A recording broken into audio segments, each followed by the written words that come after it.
Hello, I'm Ken Fobb. This is NewsNet, Baton Rouge. Grab yourself a tea or coffee as I go over with you headlines and news from our local area and region. Longtime 19th JDC State District Judge Mike Caldwell has announced he will be retiring effective November. This will make him the fourth judge of the 19th JDC to announce retirement this year. Judge Caldwell is 69 years old and has served on the bench since 1997. Because his six-year term will not expire until the end of 2020, a special election will be held this coming October 12th to fill the remainder of his term. Most recently, Judge Todd Hernandez, 52 years old, and Judge Lou Daniel, 65 years old, retired effective March 31st of this year. And Judge Mike Irwin, 69, will be stepping down effective August 1st of this year. Their six-year terms will also expire at the end of 2020, so special elections will also be held to fill their seats in October. In very sad news from Livingston Parish, former Walker High School football quarterback Jacoby Scott was killed in a car crash last week when he and a fellow student were traveling back home to Louisiana from his college for a summer break.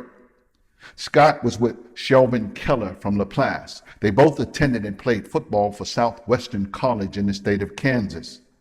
Keller was a first-year student and a running back, while Jacoby Scott had transferred to Southwestern College last fall from Grambling State University.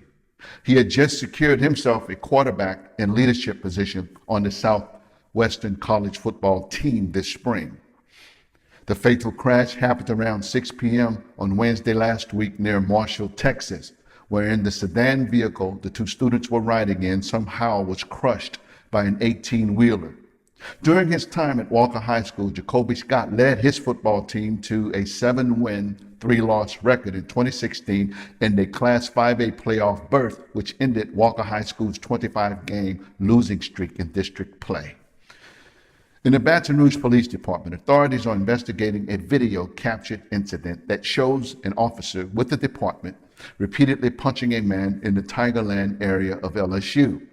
Charges have been filed against the man that seems to suggest he was making a scene and tried to strike an officer before the physical altercation took place. Officials confirmed the man was issued a misdemeanor summons for disturbing the peace, resisting an officer, and battering on a police officer. The police officer involved is named Marshall McDermott. McDermott's police report indicates he was doing routine patrol when an employee at Reggie's Bar flagged him down, saying that a man by the name of Mark Patterson, a 21-year-old from Walker, was fighting bouncers and refusing to leave the bar. Records show that last year McDermott was suspended for using obscenities in public while on duty in an unrelated incident. I will keep you posted, so stay tuned in. The city of Baton Rouge has been announced and revealed to be one of 4 cities from across the country that will receive a grant to help revitalize distressed neighborhoods and boost economic development in the community. The U.S. Department of Housing and Urban Development, HUD, has awarded a $30 million Choice Neighborhoods Implementation Grant for a revitalization project in the Ardenwood Village of Baton Rouge. U.S. Senator John Kennedy says, quote, "This grant will fund a neighborhood revitalization project which will help improve the quality of life for hundreds of Louisiana families," close quote.